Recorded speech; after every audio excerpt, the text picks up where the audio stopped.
I don't want to mix, crazy movies, but this movie is the strongest depiction, incredibly violent. So if you're listening to the show and you don't like the violence of it or can't watch it, but it does take you deep, deep, deep into what we're talking about here.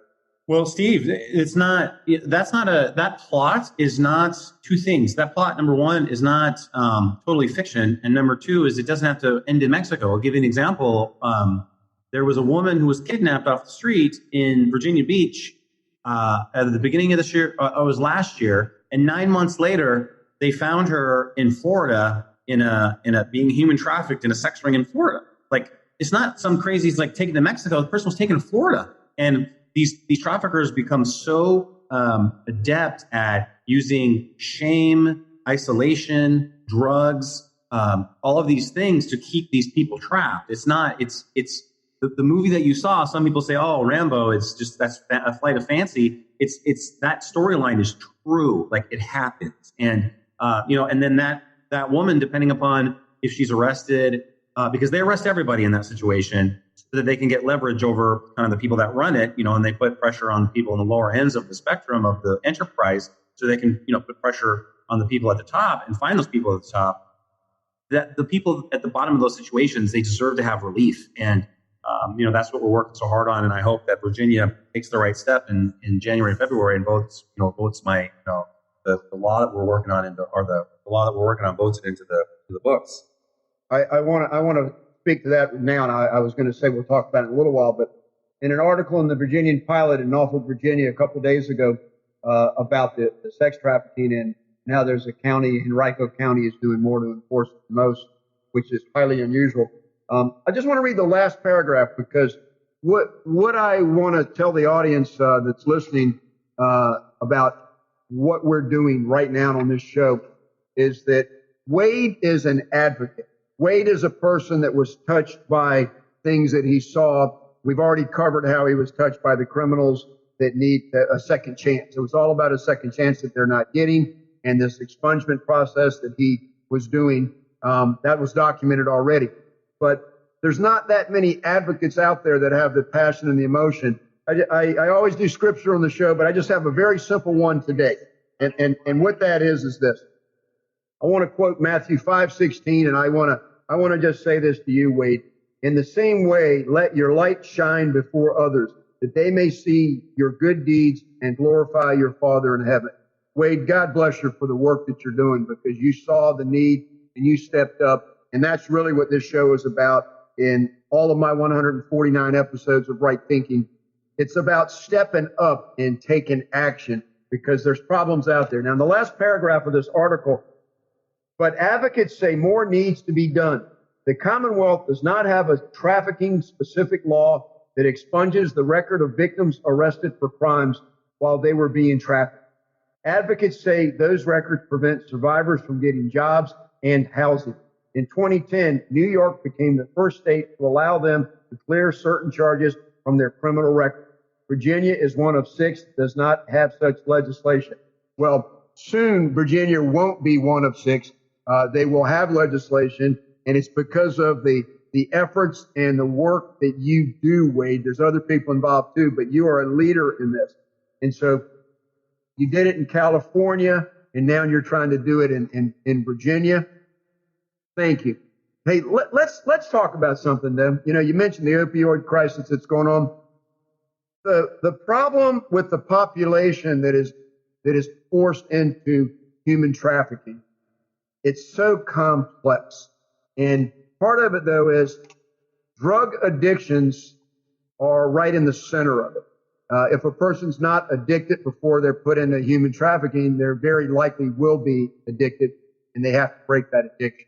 And then once we get into the cycle of addiction, then I imagine most everybody that's listening is going to know we all even have probably family members or close relatives or people that are in our neighborhood or people that we went to school with or somebody from a work environment that have tragic stories about someone's child or someone that got to be an addict, got into an addiction. That's in our culture, that is just such a major disease that's going on out there. It's terrible. But what happens is if a person's an addict, they'll steal from their grandmother because they only have one thing that is in their mind. That's to feed their addiction. And so, they're not thinking like a normal human being that's stable and planning and doing a budget and thinking about how they're going to work hard to be able to move down the road and how to raise their kids properly. They're in a whole place in their life where there's nothing else that is important to them. There's nothing else consciously in their mind other than to get what they need right now. And if they don't, it turns really bad for them. And it goes into the criminal element because they'll commit crimes. And so what we're trying to unravel today is you work with people that commit crimes. That's your profession, criminal lawyer, expunging records.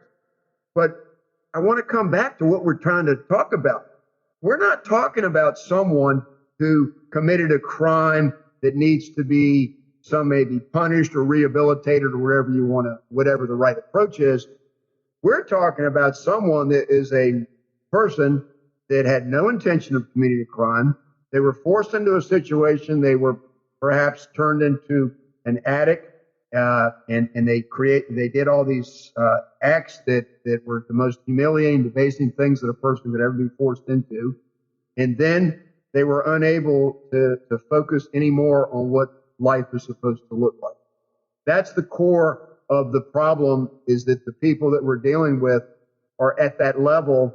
And so what are some of the things that can be done when we can identify a victim to try to help them rebuild their life? And part of it's to get away from holding them into slavery. But in other words, it's such a deep problem because a lot of them aren't going to testify because they need that fix, so to speak. A lot of them, there's love that it's a sickness that's so horrible that some of the people that kidnapped them, beat them, put into sex acts, some of them are husbands to women that make their wives do these things. So just keep talking about what we need to do and what's going on here so that people wake up and support the legislation that you're trying to introduce. Well, I think, I think the biggest thing is just, one, to become aware of the problem, number one. And then two is that a lot of people say to themselves, look, I'm just one person. There's nothing that I can really do. And, and that they say, well, there are advocacy groups that are helping with that. And, I just want people to hear and understand, like, look, I'm not attached to any group. Like, I don't work for a victims advocacy group. There's no lobbying group that I'm attached to. I literally am just one person who said, hey, there's this problem. What can I do to solve it? Now, for me specifically, because I had some experience in expungements in California and experience in this area, that sort of, the obvious thing to me was, well, I have experience in this area. Why don't I try to do this? I'm not saying that everyone should try to become an advocate in legislation in their state, but here's what people can do. Everyone is good at something, and everyone has a skill that can help people in this situation, even if it's just learning about the situation. And one person can make a difference. It doesn't matter, no matter what happens with this legislation, you and I are having this conversation because of it. More people are going to learn about this problem. As more people learn about this problem and decide, hey, what can I do about it if I'm faced with it, or if it comes in front of me, instead of turning away from it, be like, what can I do? And that's, everyone has such a different, diverse set of skills. I mean, there are people like Survivor Venture Group, which is run by Tiffany DeGee in Norfolk, where what she does is she helps survivors of victims trafficking give shelter, and then helps them with small businesses be employees and get them employment with small businesses, and they pay their salaries. You're like supporting groups like that. Like it's one of the scenarios where it doesn't have to be something huge. I believe there are small hinges that swing big doors, and you never know what little thing you do that can totally change. We talked about this in our last talk, is an inflection point. You can create an inflection point for someone's whole life just by being kind to them. And if just by, people, just by having the knowledge of this information, and if they come across someone who had this experience, just by being kind to that person, you can change the entire aspect of life.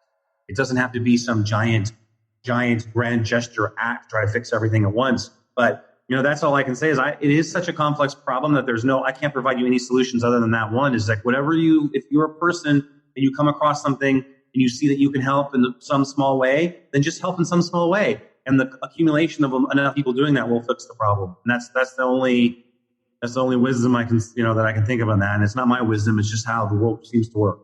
Well, you're humble. That's not the only wisdom that you could offer. That's just what's at the top of your mind right this minute, and it's very good. But what I said on the last show, and I'm upfront about it. When I'm with somebody that I greatly admire and appreciate, and I'm glad to be affiliated and aligned with, I'll say it out loud, and maybe people should say it more themselves. But no, I love what you're doing, and when I say that, your approach is very similar to mine. With how do you help people that are at risk? How do you help people that are on the fringes? And while you were speaking a minute ago, you said what I wrote down. When you said be kind to someone who's at a low place, maybe just to kind of give them some encouragement.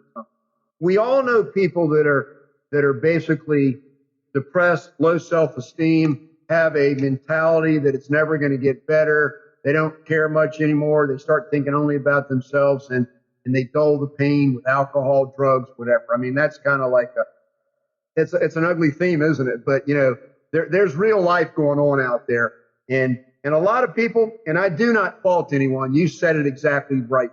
Not everybody can do some of the things that you do or what I do. There's not very many people that I know that voluntarily go into prisons as much as they can to just be with the people and show them the kind of love they need and encouragement, and let them know that there are resources. My main message when I go into prisons is that there are resources for you when you come out. There's positive things that you can do so that you don't fall back in to the danger zone. And there's a national statistic that I picked up early out in Right Thinking. The average number of rejections that it takes for a person that's been in prison, and when he gets out, starting to try to do things the right way, apply for a job, do it the right way. 7 rejections in 2 months is the statistic that I came across. If a person's been in prison and they've been coached, they've been mentored, they're ready to go about it the right way, they know they got to get a job because they got to take on responsibility, and they got to make better decisions, and they got to be stable. And it starts with, having a place to live, getting a job, and being part of community. Those are the 3 fundamentals that I've put together with some of the people that work with me. That's the 3 tiers to it. You got to have a place to live. You got to have a source of income, and you got to be part of community. Because if you're not part of community, you're kind of alone, and you might get off in the wrong direction because of your loneliness and whatever. You're afraid of things that might hang on you that will draw you into the wrong place. Well, what am I saying about that is that if a person wants to get out and do it the right way, and that's the worst thing I hear in prison. Hey, Steve, I did everything right. I did it just like you said, but nobody wanted to hire me. So you're addressing that with expungement, making it easier to get hired. That's one step of it. But the other part is, if somebody is rejected and denied employment and made to feel like they're a second-class citizen and that we don't want you, 7 rejections in 2 months, 60 days, they generally got to get money from somewhere. They got to feed themselves. They got to feed their kid, and they're going to go out and commit a crime, and it's just a matter of time before they get arrested and put back in prison. So that's the tragedy of it. But I wrote down that love before they go into anything bad. Now, I'm not saying that if a person's kidnapped from a nice, neighborhood, a nice family, never been in any kind of trouble, never did any kind of drugs, etc., and they get kidnapped by some group that's trafficking human beings, and then they're forced into slavery, they're given drugs, they're into this. That is totally, that's unbelievable, but sad. But someone that's out there on the fringes to begin with is easy to fall prey because they're exposed to it more. See what I just said, somebody from a particularly nice neighborhood type thing, whatever, proper. The chance that they might get kidnapped and abducted and forced into it, it's slim, but it happens. But right. The chance that someone that's out there in a culture where they're around the bad elements and stuff, when I teach martial arts, I teach that the very best self-defense that there is. Now, this is as deep as I'm ever going to get it. Everybody listen up, because this is a pearl of wisdom. The very best self-defense is to not be there in the first place. You don't need to know self